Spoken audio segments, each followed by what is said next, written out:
अध्याय 47 श्री साई मुख श्रुत कथा कथनम. श्री साईबाबांच्या तोंडून ऐकलेल्या कथेचे वर्णन.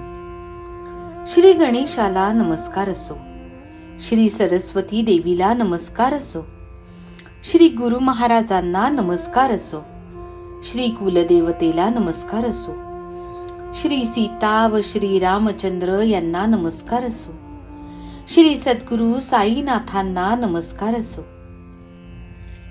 ज्यांच्या मुखाकडे एक क्षणही पाहिले असता अनंत जन्मांच्या दुःखांचा नाश होतो, त्या साईंचे अतिशय आनंद उत्पन्न करणारे श्रीमुख धन्य होय.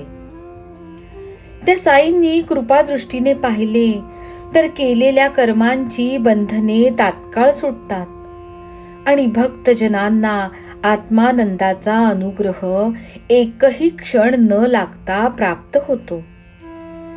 त्यांच्या कृपादृष्टी पुढे कर्म व अकर्म यांची गुंतागुंत सुटते. त्यांच्या कृपारूपी सूर्याचा प्रकाश पडला म्हणजे संसार रूपी काजवा निस्तेज होऊन लपून बसतो. गंगा नदी साऱ्या जगाची पापे धुते म्हणून ती स्वतः मळते आणि साचलेला आपला मळ घालवण्यासाठी साधूंच्या चरण धुळीची इच्छा करते. साधूंचे पाय आपल्या किनाऱ्याला कधी लागतील, ते आपल्या पाण्यात स्नानासाठी कधी येतील याची ती वाट पाहत असते.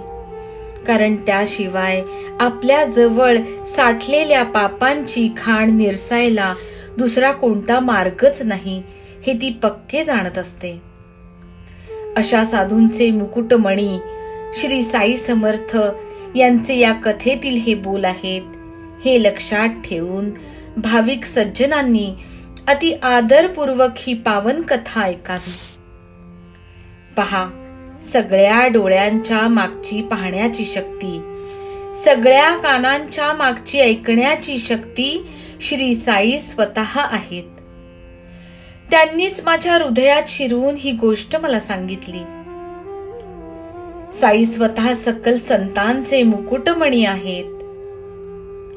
या कथेची नवलाई ऐकल्यावर श्रोते देहभान विसरतील आणि त्यांच्या हृदयात प्रेमाने अष्टभाव दाटून येतील.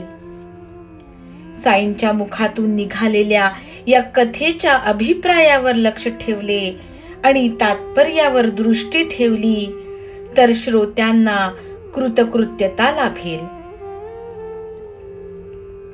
तरी श्रोत्यांनी माझी विनंती ऐकावी की जरी मी या कथेचा वक्ता असलो तरी मीही तुमच्यासारखाच यातील तात्पर्य न घेतलेला कोरडा मनुष्य आहे.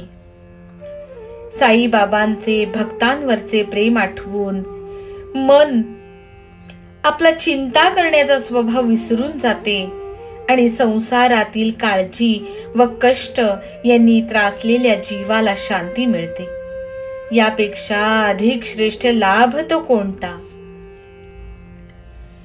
पूर्वीच्या कथेचे अनुसंधान श्रोत्यांनी सावधान चित्ताने ऐकावे. कथा न अडखळता ऐकली म्हणजे जीवाला समाधान होईल. गेल्या अध्यायाच्या शेवटी श्रोत्यांनी शेळ्यांची कथा ऐकली. त्यांच्या पूर्वजन्माची आठवण झाल्याने बाबांचे त्यांच्या ठिकाणी प्रेम उत्पन्न झाले. तशीच आता द्रव्य लोभाची परम अवस्था अधःपाताकडे कशी घेऊन जाते तीही कथा लक्ष देऊन ऐकावी. साईच कृपादृष्टी ठेवून लागोलाग कथा सुचवितात आणि त्या ऐकण्यात खंड पडू न देता सुख व संतोष वाढवितात. साई समर्थ स्वतःच कथा आहेत आणि ती सांगणारेही मुखही त्यांचेच आहे. ते हेमाड हा उगीचच नुसता टोपण नावाचा आहे. साई कथारूपी महासागराच्या काठी बसलो असताना आम्हाला कथांसाठी खटपट कशाला हवी? कल्पवृक्षाच्या तळाशी बसले असताना जी इच्छा उद्भवेल ती लगेच पूर्ण होत असते. सूर्याच्या घरी दिव्याची कोण बरे चिंता करील? ज्याला सतत अमृत पिण्यास मिळत असते त्याला विष पिण्याची लहर येईल का? साई सारखा सदैव आमचा पाठीराखा असताना कथारूपी अमृताची आम्हाला काय कमतरता? मनसोक्त आणि अति आनंदाने त्याची गोडी चाखा. कर्माचा सिद्धांत समजण्यास फार कठीण असतो. कोणालाही तो नीट समजत नसतो. मोठे मोठे उत्तम ज्ञानी लोक फसतात, परंतु अडाणी भाबडे भोळे तो पार करून जातात. तसाच ईश्वराचा नियम मोडण्याला फार कठीण असतो. त्याचे उल्लंघन कोण करू शकेल? म्हणून नेहमी आपले लोकरीतीतील कर्तव्य पाळावे आणि त्यासाठीच सर्व कर्म करीत जावे. नाहीतर अत्यंत शास्त्र विरुद्ध आचरण घडेल. मरण पावल्यावर जसे ज्याचे कर्म असेल तसा त्याला जन्म मिळतो. यथा कर्म यथा श्रुतम, म्हणजे जसे ज्याचे कर्म असेल, जसे ज्ञान असेल त्याप्रमाणे काही पुरुषांच्या किंवा नरांच्या रेत बीजात मिसळून स्त्रियांच्या किंवा मादीच्या योनी मार्गात प्रवेश करतात.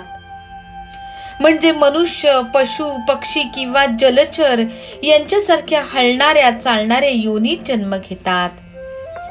तर काही स्थावर भावाला प्राप्त होतात, म्हणजे वृक्ष, वेल, पर्वत यांसारख्या न हलणाऱ्या चालणाऱ्या योनीत उत्पन्न होतात. यथा प्रज्ञम ही संभवहा, जशी ज्याची बुद्धी असेल किंवा विचार असतील तसा त्याला पुढील जन्म मिळतो. या श्रुतीचा अर्थ कोणाला ठाऊक नाही. म्हणून जीवाला आवडेल तसा त्याने पुन्हा जन्म घ्यावा. पुन्हा शरीर धारण करण्यासाठी उत्सुक असलेल्या अज्ञानी मूर्ख लोकांनी लक्षात ठेवावे की जशी ज्याची कमाई असते तसे शरीर त्याला प्राप्त होत असते. म्हणून शरीर मरून पडण्याआधी आत्मज्ञान प्राप्त करण्यासाठी प्राप्त झालेली मनुष्य जन्माची अमोल संधी जो फुकट घालवीत नाही तोच खरा शहाणा होय. तोच संसार बंधनातून मुक्त होतो आणि इतर सर्व संसाराच्या रहाट गाडग्यात पडतात आणि शरीर धारण करणे त्यांना कधीही चुकत नाही. असलेच विचार अध्याय 8 मध्ये क्रमांक 44 ते 47 या ओव्यांमध्ये आलेले आहेत. मनुष्य मेल्यानंतर जीवात्म्याचे काय होते, तो कोठे जातो आणि कसा राहतो याचे उत्तर फक्त हिंदू धर्माच्या शास्त्रातच निसंदिग्धपणे युक्तिवादासकट प्रतिपादिलेले आहेत. गीतेत श्री कृष्ण भगवान म्हणतात, शरीरम यद वाप्नोति यच्चाप्युत्क्रामतीश्वरः गृहीत्वैतानि संयाति वायुर्गंधा निवाशयात. जेव्हा ईश्वर म्हणजे देहाचा स्वामी जीवात्मा देह धारण करतो किंवा देहातून निघून जातो तेव्हा वारा जसा पुष्पादिकातून सुगंध घेऊन जातो तसा तो मन व इंद्रिये यांना घेऊन जातो. कठोपनिषदात यमराजाने म्हणजे खुद्द मृत्यू देवतेने नचिकेताला खालील मंत्रात हेच आणखी स्पष्ट करून सांगितलेले आहे. योनी मन्ये प्रपद्यन्ते शरीरत्वाय देहिनः स्थाणुमन्ये नुसयन्ति यथा कर्म यथा श्रुतम. बृहदारण्यक उपनिषदात तर जीवात्म्याच्या एका शरीरातून दुसऱ्या शरीरात जाण्याचे वर्णन करताना फार सुंदर उपमेचा उपयोग केला आहे. ज्याप्रमाणे गवतावर चालणारा सुरवंट नावाचा किडा गवताच्या एका काडीवरून दुसऱ्या काडीवर जाताना आधी दुसऱ्या काडीचा आधार घेतो आणि मग मागच्या काडीवरून आपला आधार काढून घेतो, त्याप्रमाणे जीवात्मा आपला देह सोडताना दुसऱ्या देहात प्रवेश करण्याची व्यवस्था करून ठेवतो. दुसरी उपमा सुवर्णकाराची म्हणजे सोनाराची आहे. तोही आपला पूर्वीचा सोन्याचा दागिना गाळून दुसरा नवीन अधिक सुंदर दागिना घडवितो. एकूण आपला पुढचा जन्म आपल्या हातातच आहे, हा सिद्धांत दर्शविला आहे. दुसरा याच बाबतीत आपल्या शास्त्रात सांगितलेला सिद्धांत म्हणजे अंते मतिही सा गतिही, आधी कसेही असो. ऐन मरते समयी जशी बुद्धी किंवा विचार असतील त्याप्रमाणे त्याला पुढील जन्म मिळतो. श्रीकृष्ण भगवान गीतेत म्हणतात, यम यम वापी स्मरण भावम त्यजत्यन्ते कलेवरम तम तमे वैती कौंतेय सदा तद्भाव भावितः. मरते प्रसंगी मनुष्य ज्या ज्या मनोवृत्तींची आठवण करीत देह सोडतो, तो त्याच मनोवृत्तीत रंगून गेल्याने त्यालाच अनुरूप अशा योनीत जन्म घेतो. अंतकालेच मामेव स्मरण मुक्त्वा कलेवरम य प्रयाति स मद्भावम याति नास्तत्र संशयः. मरते समयी जो माझे स्मरण करीत देह सोडतो तो माझ्या स्वरूपाला पावतो, यात संशय नाही. याबद्दलची अजामिळाची कथा पुराणात प्रसिद्धच आहे. जन्मभर पाप कर्मात लोळत असलेला तो मरते समयी नारायण नारायण म्हणत त्या नावाच्या आपल्या आवडत्या मुलाच्या नावाने सारखा टाहो फोडत होता, म्हणून यमदूत त्याला स्पर्श करू शकले नाहीत आणि विष्णुदूत त्याला वैकुंठाला घेऊन गेले. या उलट जड भरताची गोष्ट आहे. भरत राजा थोर तपस्वी असूनही एका हरणीच्या पिल्लावरच्या अनावर ममतेमुळे त्याला हरणीच्या योनीत जन्म घ्यावा लागला. राजा परीक्षिताने मरणापूर्वी शुकमुनींकडून 7 दिवस भागवत पुराण ऐकले होते आणि साईबाबांनीही देह त्यागापूर्वी वझे नावाच्या ब्राह्मणाकडून 14 दिवस भावार्थ रामायण वाचवून घेतले होते. मरणोत्तर उत्तम गती लाभण्याचा आणखी एक सोपा मार्ग श्री साई सच्चरिताच्या 31व्या अध्यायात क्रमांक 9, 10, 147 व 148 या उभ्यात वर्णिलेला आहे. याबद्दलची मद्रासी संन्यासी विजयानंद, बाळकराम मानकर, तात्यासाहेब नूलकर, मेघा व एक व्याघ्र यांची उदाहरणे अध्याय 31 मध्ये आपण वाचलीच आहेत. या उलट वर सांगितलेला कोणताही मार्ग न अवलंबणाऱ्या पापी लोकांची अधोगती श्री कृष्ण भगवानांनी गीतेच्या 16व्या अध्यायात अशी सांगितली आहे. अनेक चित्त विभ्रांता मोह जाल समावृताः प्रसक्ता काम भोगेषु पतंती नरकेषु च. अनेक मनोरथात चित्त भ्रमलेले, मोह जालात गुरफटलेले, काममोहात आसक्त झालेले हे लोक घाणेरड्या नरकात पडतात. तानहम द्विषत क्रूरान संसारेषु नराधमान क्षिपाम्य जस्त्र शुभाना सुरिशेव योनिषु. अशा त्या द्वेष्ट्या क्रूर व पापी नराधमांना मी नेहमी असुरी म्हणजे भयंकर योनीतच टाकतो. आसुरीम योनी मापन्ना मूढा जन्मनी जन्मनी माम प्रापैव कौंतेय ततो यांत्यधमाम गतिम. याप्रमाणे हे कौंतेया, ते मूर्ख लोक प्रत्येक जन्मात आसुरी योनीत उत्पन्न होतात आणि मला न पावता शेवटी अधोगतीला जातात. आता या कथेची नवलाई अशी की ती ऐकून दुष्ट वृत्तीचा अंतर्भाव असलेल्या मी देह आहे या भावनेची आठवण पुसली जाऊन सात्विक अष्टभाव जागृत होतील. पदरी अलोट संपत्ती असून जो स्वभावाने कंजूष असेल त्याच्या आयुष्याचा धिक्कार असो. मरेपर्यंत तो व्यर्थ परिश्रमच अनुभवत असतो. त्यातूनही अंगात वैरवृत्तीचा संचार केव्हाही बरा नव्हे. त्यापासून माणसाने स्वतःला आवरावे, कारण तो आपल्या आयुष्याचा सत्यानाश करीत असतो. परस्पर वैराचा परिणाम म्हणजे या जन्मी चांगल्या योनीत जन्म झाला असूनही पुढचा जन्म नीच योनीत होतो.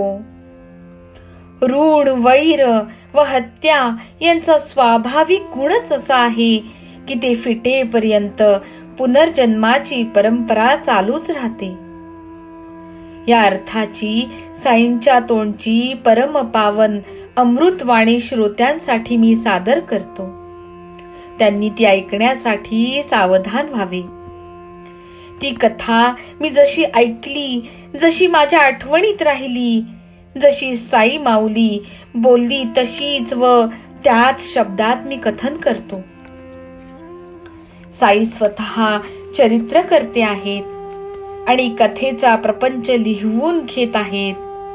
हे माड केवळ निमित्त मात्र आहे. त्याचा सूत्रधार तो साईच आहे. एकदा सकाळच्या प्रहरी 8 वाजण्याच्या वेळी रोजची न्याहारी करून मी बाहेर फिरायला निघालो. वाटेने जाता जाता थकलो म्हणून एका नदीकाठी पोहोचल्यावर पाय धुतले आणि स्नान केले. त्यामुळे मनाला फार समाधान वाटले.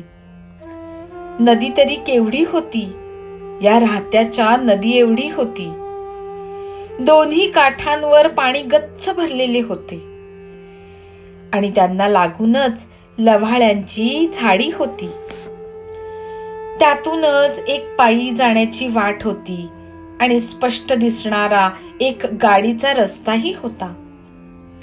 तसेच काठावर काही घनदाट वृक्ष असून त्यांची उत्तम सावलीही पडलेली होती. मंद मंद वारा वाहत होता. त्यामुळे मनाला फार आनंद वाटत होता. घनदाट झाडी पाहून मी तिच्या सावलीत मन मोकळेपणाने जाऊन बसलो. मग चिलीम भरण्यासाठी छापी म्हणजे चिलमीला गुंडाळलेले फडके भिजवण्यासाठी मी नदीवर गेलो असताना डराव डराव असा शब्द ऐकला. मला तो बेडकाचा आवाज वाटला, पण त्यात आश्चर्य कसले. जेथे पाणी तेथे बेडूक असणे साहजिकच होते.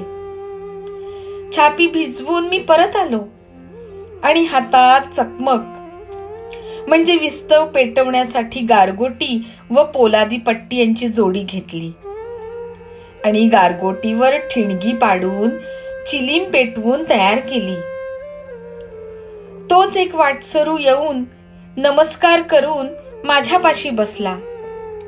माझ्याकडून नम्रपणे चिलीम हातात घेऊन लई लांब झुकलात म्हणजे फार लांब आलात असे बोलून तो पुढे म्हणाला, येथून मशीद फार लांब आहे. तेथे जाईपर्यंत ऊन होईल. पलीकडे माझे घर आहे. चिलीम पिऊन तेथे जाऊया. थोडीशी भाकर खा, क्षणभर आराम करा आणि मग ऊन खाली आल्यावर आपण खुशाल माघारी परतून जावे. मीही बरोबर येईन. असे भाषण झाल्यावर वाटसरूने चिलमीचा एक झुरका मारून ती मला ओढायला दिली. तिकडे तो बेडूक आर्त स्वराने मोठ्या आवाजात ओरड करू लागला. ते ऐकून त्या वाटसरूने हा कोण बरे ओरडतो म्हणून चौकशी केली. त्यावर मी म्हणालो, नदीकाठी बेडूक संकटात पडला आहे. त्याचे कर्म त्याच्या पाठी लागले आहे. ती गोष्ट तुला सांगतो, ऐक. पूर्वजन्मी जसे करावे तसे या जन्मी भरावे. केलेल्या कर्मांचे फळ भोगायला तयार व्हावे. आता रडून काय उपयोग. मग हे ऐकून चिलीम माझ्या हातात देऊन तो वाटसरू तेथून निघाला. तो म्हणाला, मी जरा पाहून येतो.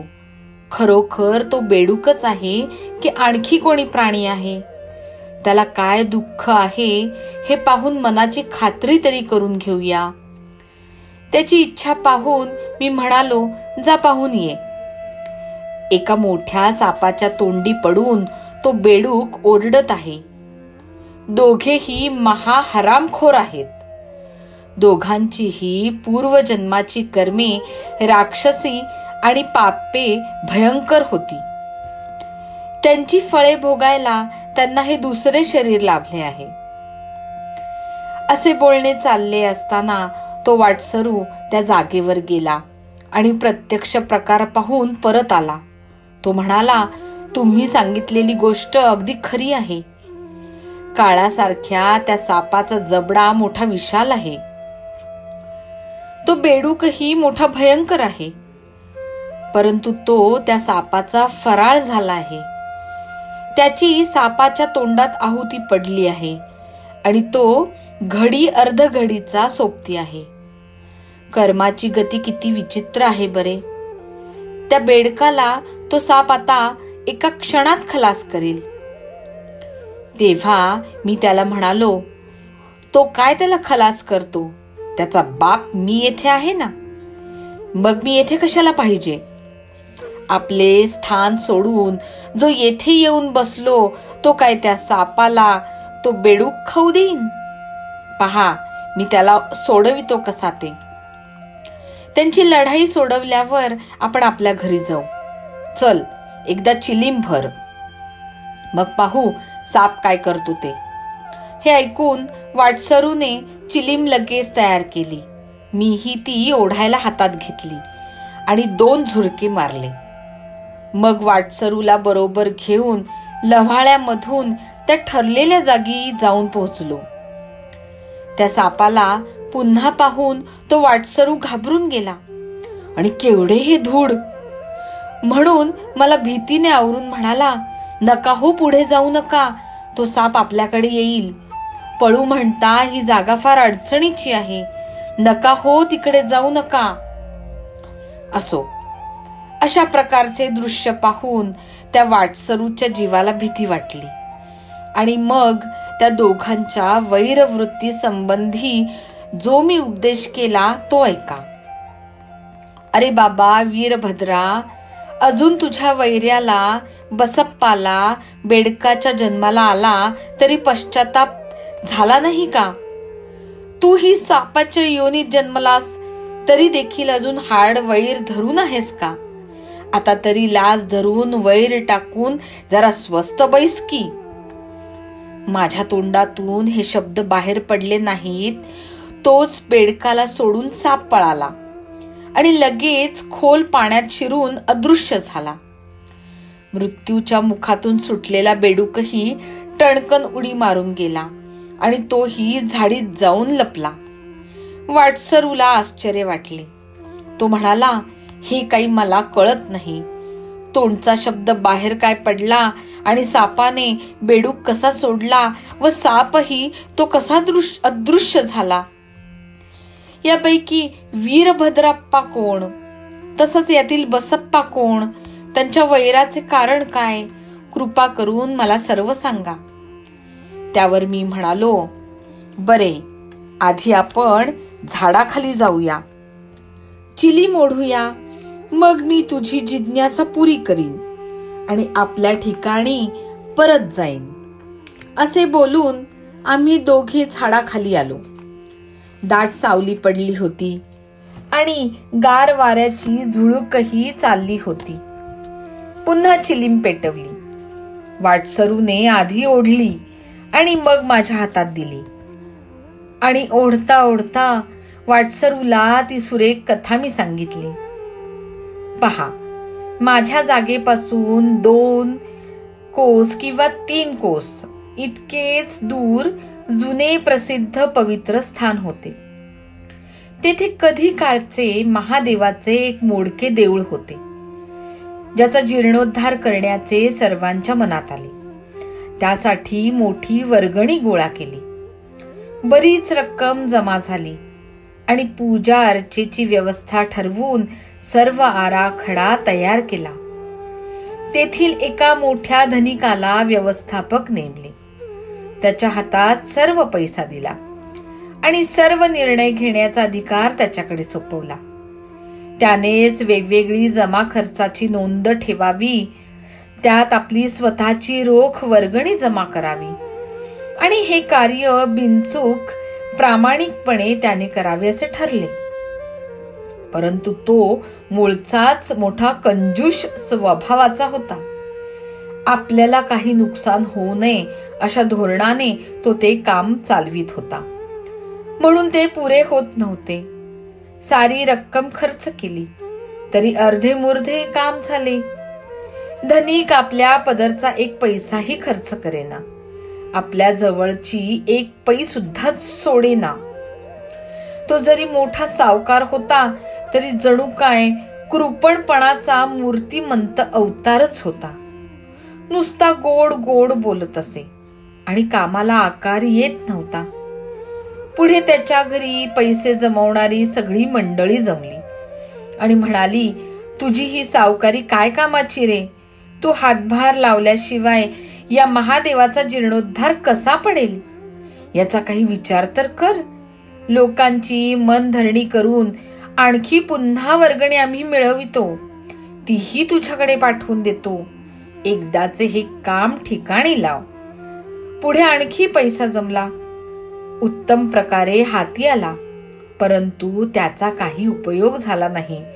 तो धनिक स्वस्थच बसला. असे काही दिवस गेले आणि देवाजीच्या म्हणजे महादेवाच्या मनाला काहीसे करावेसे वाटले. याच धनिकाच्या पत्नीला दृष्टांत झाला. तू तरी उठ, जागी हो, त्या देवळाचा घुमट बांध.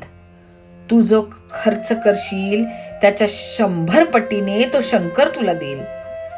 दुसऱ्या दिवशी तो दृष्टांत तिने आपल्या पतीच्या कानी सविस्तरपणे घातला. परंतु एक पै सुद्धा खर्च करताना ज्याला प्राण गेल्यासारखे वाटत असे, त्याला तो दृष्टांत त्रासदायक वाटला. रात्रंदिवस सतत पैसा जमवावा याशिवाय ज्याच्या मनाला दुसरा ना काही विचार नाही, त्याला या स्वप्नातील द्रव्य खर्च करण्याचा विचार कसा पटेल? त्याने पत्नीला सांगितले की या दृष्टांताला मानित नाही मी, त्यावर माझा मुळीच विश्वास नाही, आणि तिची थट्टा करण्यास त्याने सुरुवात केली. ज्याची जशी मनाची वृत्ती असते तशी त्याला जगाची स्थिती वाटत असते. स्वतः लबाड असला म्हणजे इतरही त्याला तसेच दिसतात. तो म्हणाला, देवाच्या मनात माझाच पैसा काढून घ्यायचा होता, तर मी काय तुझ्यापासून दूर होतो? तुझ्याच स्वप्नी तो का गेला? तुलाच का हा दृष्टांत झाला? देवाने मला तो का नाही दिला? म्हणून माझा त्यावर विश्वास बसत नाही आणि त्याचा अभिप्रायही मला कळत नाही. हे स्वप्नच खोटे असावे असे मला वाटते, किंवा आम्हा नवरा बायकोत भांडण उत्पन्न व्हावे म्हणून हा देवाचा प्रयत्न असेल असे लक्षण मला दिसते. देवळाच्या जीर्णोद्धाराच्या कामी माझे सहाय्य कमी आहे का? आम्ही भरलेली थैली महिन्या महिन्याला रिकामी होत आहे. सारी रक्कम लोक आणतात हे वरवर दिसते खरे, परंतु जमा खर्चाची ही व्यापार धंद्याची पद्धत मला फार नुकसानकारी आहे. लोकांनाही जे समजत नाही ते तुला कसे बरे कळावे? तेव्हा तुझा हा दृष्टांत खरा मानता येत नाही. तो खरा मानला तर फसवणूक होईल. झोपमोड झाल्यावर दृष्टांत होतो तो काय कोणी खरा मानतात का? धनिकाने असा सिद्धांत ठरविला. तो ऐकून ती बाई गप्प बसली. पती पुढे तिला काही बोलता येईना. लोक पैसा जमवीत होते तरी ते खुशीने क्वचितच देत होते.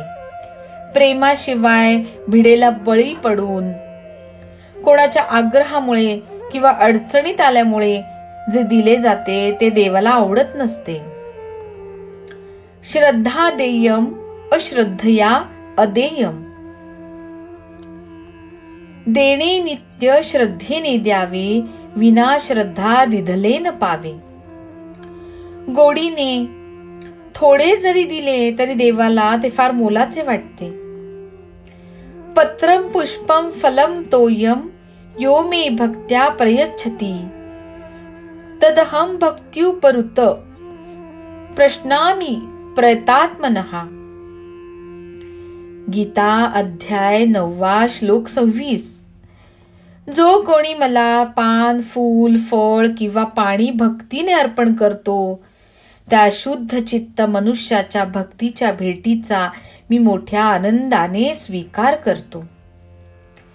जसा जसा पैसा जमत होता तसे तसे काम होत होते. पैसा थांबला की कामही थांबत असे. असे हे काम चेंगटपणाने चालले. धनिक पडला कंजूष. आपल्या पिशवीतील एकही पैसा तो काढेना. मग त्याच्या पत्नीला पुन्हा दुसरा दृष्टांत झाला, तो ऐका. देवळासाठी पैसा देण्याचा पतीला आग्रह करू नकोस. तुझा भाव तेवढा देवाला पुरेल. तुझ्या इच्छेस येईल तितके तू दे. मनोभावाने दिलेला स्वतःच्या मालकीचा एक पैसा देखील लाख मोलाचा असतो. पतीचा विचार घेऊन तू तो दे. उगीच फुकट त्रास करून घेऊ नकोस. आपल्या मनात येईल तितके आपण द्यावे. स्वतःच्या मालकीचे थोडे सुद्धा असे ना का, ते देवाला अर्पण कर. येथे केवळ श्रद्धायुक्त भक्ती कारण असली पाहिजे.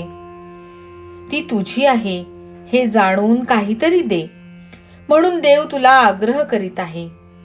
तरी जे थोडेफार धन असेल ते देऊन तू निश्चिंत होऊन बैस. श्रद्धेशिवाय देणे योग्य नव्हे. देवाला ते बिलकुल आवडत नसते. श्रद्धेशिवाय जो देईल त्याचे देणे सर्व मातीमूल असते. शेवटी ते मुळासकट निष्फळ होते. याचा अनुभव माणसाला तात्काळ येतो. असो, हा दृष्टांत ऐकून तिने मनात निश्चय केला. माहेरून लग्नात मिळालेले दागिने विकून देवाचे हे मागणे पुरे करावे. मग तिने तो निश्चय पतीला कळविला. पतीने तो ऐकून घेतला आणि मनात दुःखी झाला. जेथे लोभ असेल तेथे शहाणपणाचा विचार कुठला असणार, आणि देव धर्म करण्याची वर्तणूक कोठून असणार. तो मनात म्हणाला, केवढा हा मूर्खपणाचा हिचा विचार. खरोखर हिचे मन गोंधळून गेलेले आहे असे मला वाटते. हिच्या सर्व दागिन्यांचा अंदाज करून त्यांची किंमत 1000 रुपये ठरवावी आणि जमीन तिच्या नावावर चढवावी. मग त्याने ते दागिने स्वतःच विकत घेतले आणि पैशाऐवजी आपल्या जवळ गहाण असलेली, म्हणजे कर्ज फेडले जाईल असा विश्वास बसावा म्हणून तात्पुरती ताब्यात दिलेली कोणाची खाऱ्या पाण्याची रेताळ जमीन तिला देऊन टाकली. ती जमीन सुद्धा ओसाड पडीक होती. पावसाळ्यातही त्यात काही पिकत नसे. धनिक पत्नीला म्हणाला की ही जमीन शंकराला देऊन टाक. 1000 रुपयांची ही जमीन देवाला दान केल्याने दृष्टांतात म्हटल्याप्रमाणे देव प्रसन्न होईल आणि तू ऋणातून मुक्त होशील. पतीच्या या बोलण्यावर विश्वास ठेवून त्या कंजूषाच्या पत्नीने ती जमीन प्रेमभावाने शंकर प्रसन्न व्हावा म्हणून अर्पण केली. वस्तुस्थिती पाहिली तर 200 रुपयांच्या कर्जाकरिता ती जमीन त्या धनिकाकडे गहाण ठेवलेली होती. त्या जमिनीवर डुबकी नावाच्या मूळ मालकिणीची सत्ता होती. पैशाच्या अडचणीपायी तिने ती धनिकाजवळ गहाण ठेवली होती. परंतु धनिक पडला महालोभी. शंकराला सुद्धा ठकविताना त्याला भीती वाटली नाही. स्वतःच्या पत्नीचेही धन दाबून बसला. लबाडीने द्रव्य कमवण्यातच त्याला सुख वाटत असे. ही इंद्रिय सुखाची इच्छा फार वाईट असते. अशा विषयभोग लंपटांचा ती नाश करते. माणसाने जिवंत राहण्याची इच्छा असेल तर या विषयभोगांच्या बंधनात गुंतू नये. ऐकण्याच्या प्रबळ इच्छेमुळे हरिण, डोक्यावर सुंदर मणी धारण केल्यामुळे नाग व प्रकाशाकडे पाहण्याच्या आवडीमुळे पतंग मरण पावतात. अशी विषयांची आसक्ती हानिकारक असते. विषयांचे चिंतन करणाऱ्या पुरुषाच्या ठिकाणी त्या विषयांविषयी आसक्ती उत्पन्न होते. त्या आसक्तीपासून म्हणजे तिला प्रतिबंध झाला असता क्रोध उत्पन्न होतो. क्रोधापासून डोक्यात विचारांचा गोंधळ आणि विचारांच्या गोंधळांपासून स्मृतिभ्रंश, स्मृतिभ्रंशापासून बुद्धिनाश आणि बुद्धिनाशापासून सर्वस्वाचा नाश होतो. ऐहिक वस्तूंचा उपभोग घेण्यासाठी द्रव्याची जरुरी असते आणि ते मिळविण्याचा प्रयत्न करीत असताना इंद्रिय सुखांची आसक्ती वाढते. जी आवरणे मग अशक्य होऊन बसते. खात्रीने नुकसानकारक जी जमीन, ज्यात प्रयत्न करूनही काही पिकत नाही, ती म्हणे करा देवाला अर्पण. असल्या दानाचे पुण्य ते काय? जे देण्यामागे काही हेतू नसतो ते देवाला अर्पण केलेले दान निर्विकल्प म्हटले जाते. परंतु जे दान ते घेणाऱ्याला अंती दुःखदायक बनते ते असे निर्विकल्प दान दान नव्हे, तर ते दान म्हणजे पाप जोडणे होय. इकडे देवाचे पूजन करणारा जो गरीब ब्राह्मण देवासाठी जमीन दान मिळाली म्हणून अत्यंत संतुष्ट झाला. परंतु पुढे काही काळानंतर भलतेच होऊन बसले. कृत्तिका नक्षत्राचा अतोनात पाऊस पडला आणि भयंकर नासधूस झाली. एकाएकी वीज पडली. ती सारी इमारत कोसळून पडली.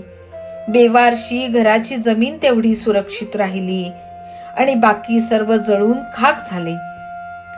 धनिकावरही घाला पडला. आपल्या पत्नीसह तोही मरण पावला. डुबकीही मरण पावली. असा तिघांचा शेवट झाला. पुढे हा धनिक मथुरा नगरीत एका गरीब ब्राह्मणाच्या घरी जन्मला आणि त्याची ती भाविक पत्नी पुजाऱ्याच्या घरी जन्मली.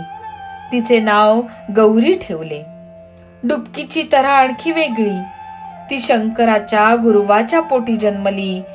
तिचे स्त्रीत्व जाऊन ती पुरुष होऊन जन्माला आली आणि त्याचे नाव चनप्पसप्पा ठेवले. अशा प्रकारे त्या तिघांच्या अवस्थात बदल झाला आणि त्यांनी पूर्वीच्या जन्मी केलेले कर्म या जन्मी फळ देण्यास उद्युक्त झाले. धनिकाचा पुनर्जन्म झाल्यावर त्याचे नाव वीरभद्र ठेवले. प्रारब्ध कर्माचे हेच रहस्य की भोगल्यावरच ते संपते. शंकराचा जो पुजारी होता तो मला भारी आवडत असे. नेहमी माझ्याकडे येऊन माझ्या बरोबर तो चिलीम पीत असे. मग आम्ही आनंदभरीत होऊन रात्रभर गोष्टी करीत असू. गौरी मोठी होऊन लग्नाला झाली. कधी कधी तिलाही तो बरोबर आणीत असे. तीही माझी भक्ती करीत असे. एके दिवशी पुजारी मला म्हणाला, बाबा, सगळी स्थळे धुंडून पाहिली पण कुठेही पोरीचे जमत नाही. स्थळे पाहता पाहता दमलो. सर्व प्रयत्न हरले. आता मी टेकीस आलो आहे. त्यावर मी त्याला धीर दिला. चिंता कशाला करतोस? तिचा होणारा पती वाट चालत येत आहे. तुझी मुलगी भाग्यवान आहे. ती मोठी पैसेवाली होईल. तिलाच शोधित आपल्या पावली तिचा नवरा मार्ग चालू लागला आहे. थोड्याच दिवसात तुझ्या घरी तो येईल आणि तुझी इच्छा पुरवील. तुझ्या म्हणण्याप्रमाणे तो गौरीचे पाणी ग्रहण करील. इकडे वीरभद्र घरी गरिबीची परिस्थिती असल्याने आई बापांना धीर देऊन जो घर सोडून निघाला तो गावोगावी भिक्षाटन करीत, तर कधी मोल मजुरी करीत, जे मिळेल ते खाऊन संतुष्ट राहून फिरत होता. फिरता फिरता दैवयोगाने पुजाऱ्याच्या घरी पोहोचला. अल्ला मियाची करणी अपूर्व आहे. सगळ्यांना तो आवडू लागला. असे होता होता त्याच्यावर पुजाऱ्याचा लोभ जडला आणि वाटले की गौरी त्याला द्यावी. नाडी, गोत्र, गण व योग जुळले आणि पुजाऱ्याला आनंद झाला. एके दिवशी वीरभद्राला घेऊन पुजारी आला आणि त्या समयी दोघांना एकत्र पाहून मलाही एकाएकी विचार सुचला. विचाराप्रमाणे लगेच उच्चार झाला आणि मी म्हणालो, सध्या लग्नाला मुहूर्त असला तर आता याला लग्नात गौरी देऊन तू मोकळा हो. पुजाऱ्यांनीही आपल्या पत्नीचा होकार घेऊन वीरभद्राला वर म्हणून निश्चित केला आणि विवाहाचा मुहूर्त पाहून योग्य तऱ्हेने विवाह लावून दिला. सर्व कार्य संपल्यावर ते जोडपे संसारात कृतकृत्य होण्यासाठी माझा आशीर्वाद घेण्यासाठी माझ्या दर्शनाला आले आणि मीही मोठ्या आनंदाने आशीर्वाद दिला. वीरभद्राला आयते अन्न मिळू लागले आणि त्यामुळे सुखसंपन्न झालेला त्याचा चेहरा प्रसन्न दिसू लागला. तोही माझ्या भक्तीला लागला आणि थोड्याच दिवसात त्याचा संसार थाटला. परंतु पैसा अपुरा पडल्याने कंटाळला नाही असा भाग्याचा कोणी कधी भेटतो का? या पैशाचा मोठा जाच असतो. थोरा मोठ्यांनाही त्याची छळवणूक असते. वीरभद्राला सुद्धा मधून मधून त्याची टंचाई भासू लागली. द्रव्याचा खेळ असाच असतो. वीरभद्र मला म्हणाला, बाबा, ही लग्नाची बेडी फार कठीण आहे.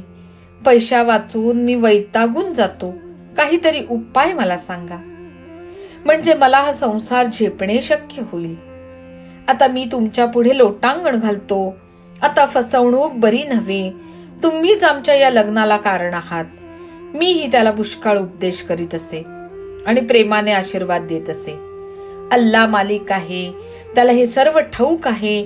तोच हे संकट घालवील. वीरभद्राच्या मनातले जाणून त्याचे मनोरथ पूर्ण व्हावे म्हणून मी त्याला आश्वासन देत असे आणि त्याने मुळीच दुःखी होऊ नये असे मी सांगत असे. तुझा भाग्यकाळ जवळ आला आहे. उगाच फुकटची तळमळ करू नकोस. द्रव्य तुझ्या हातचा मळ होईल आणि तुझ्याकडे सुबत्ता होईल. तरी वीरभद्र म्हणतच राहिला, द्रव्याने माझी अवहेलना मांडली आहे. पत्नीचे आणा म्हणजे हे आणा ते आणा थांबत नाही. पुरे आता ही विटंबना. नको हा लग्नाचा मोठेपणा. असो, पुढे आश्चर्य घडले. गौरीच्या ग्रहांचे कौतुक पहा. त्या खाऱ्या पाण्याच्या रेताळ जमिनीला भाव चढला. देवाची लीला अगाध आहे. एक खरेदीदार आला आणि 1,00,000 रुपये द्यायला तयार झाला. त्याने जागच्या जागी अर्धी रक्कम रोख दिली आणि अर्धी हप्त्यांवर देण्याचे ठरविले. दरवर्षी व्याजासकट 2,000 रुपये देऊन 25 वर्षात उरलेले 50,000 रुपये फेडण्याचे ठरले.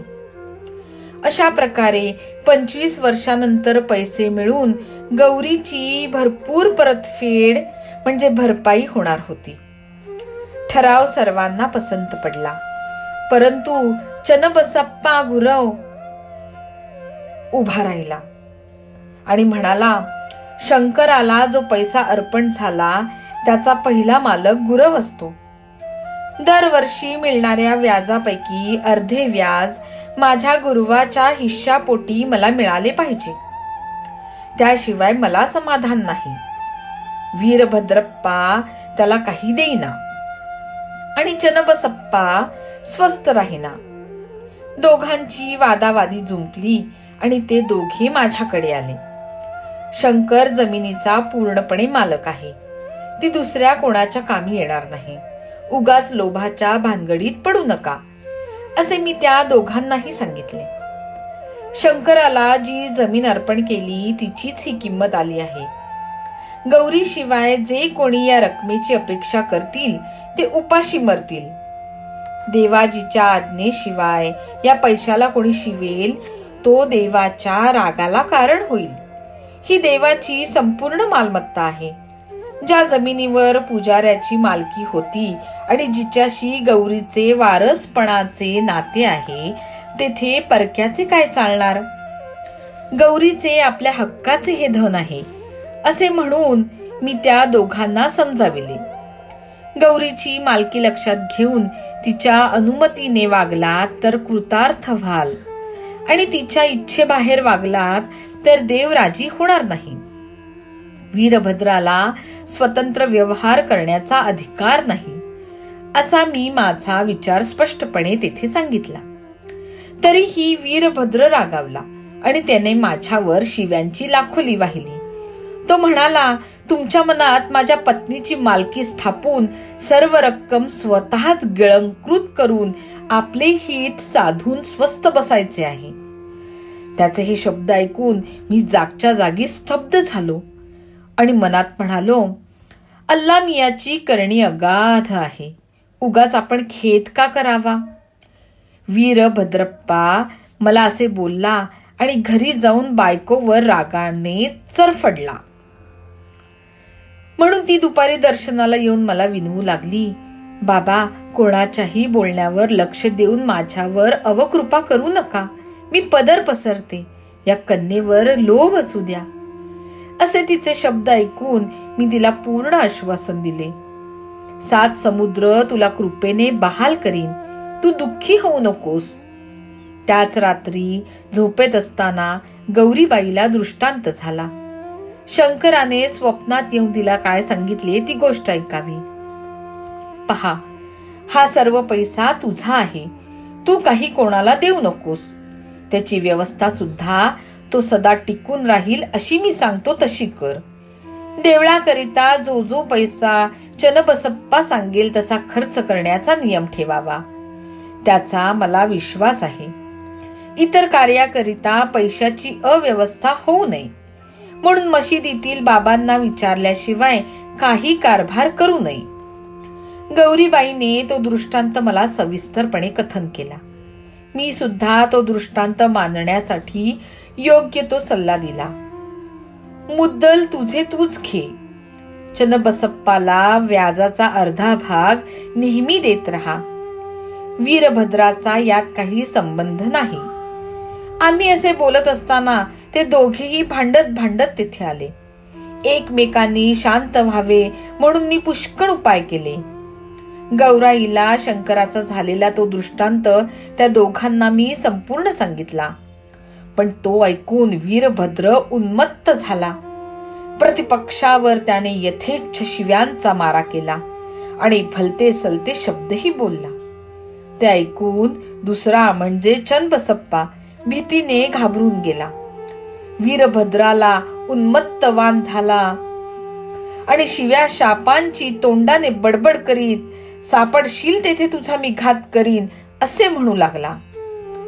चन्नबसप्पाकडे पाहून वीरभद्रप्पा वेडापिसा होऊन म्हणाला, मी तुझे तुकडे करीन, सगळाच खाऊन गिळून टाकीन. चन्नबसप्पा फार घाबरला आणि माझे पाय घट्ट धरून मला या संकटातून सोडवा असे म्हणाला. मग मीही त्याला अभय दिले आणि त्या दीन चन्नबसप्पाला धीर देऊन मी म्हणालो की वीरभद्रप्पाच्या हातून तुला मी मरू देणार नाही. असो, पुढे वात होऊन वीरभद्रप्पा मरण पावला आणि सापाच्या योनीत जन्म पावला. त्याच्या शरीराचे असे रूपांतर झाले. चन्नबसप्पाला दहशत बसली आणि त्यातच त्याचा अंत झाला. तो बेडकाच्या योनीत जन्म पावला. असे त्याचे चरित्र घडले. पूर्वजन्मीच्या वैरापायी वीरभद्र सापापोटी जन्माला आला आणि बेडूक रूपी बसप्पाच्या पाठी लागून शेवटी त्याने त्याला धरला.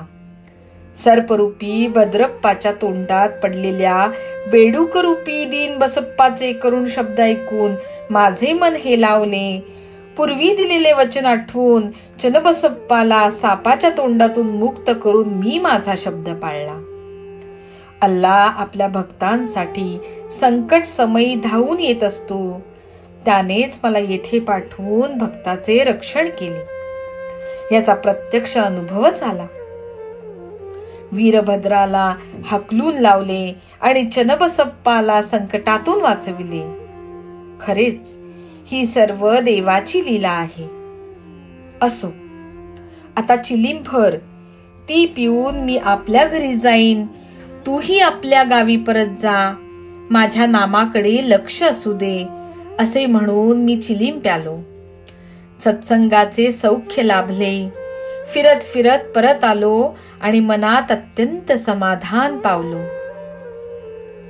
सर्वांचे कल्याण असो. अशा प्रकारे संत व सज्जन यांनी प्रेरणा केलेल्या, भक्त हेमाडपंत यांनी रचलेल्या श्री साई समर्थ यांच्या सत्य चरित्राचा श्री साई मुख श्रुतकथा कथनन नावाचा 47वा अध्याय समाप्त झाला. श्री सद्गुरु साईनाथांना अर्पण असो. सर्वत्र कल्याण असो.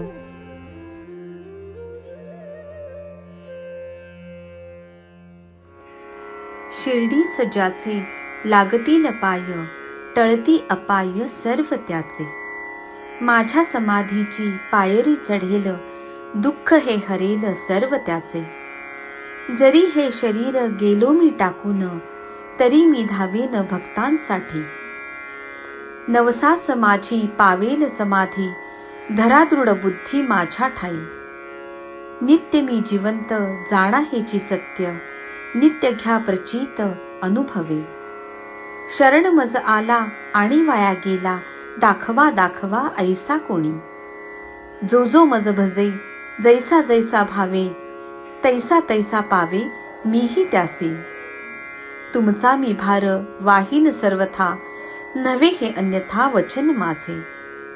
जाणा येथे आहे सहाय्य सर्वांच, मागे जे जे त्यास ते ते लाभे. माझा जो जाहला काया वाचा मनी, तयाचा मी ऋणी सर्व काळ. साई म्हणे तोची झाला धन्य, झाला जो अनन्य माझ्या पायी.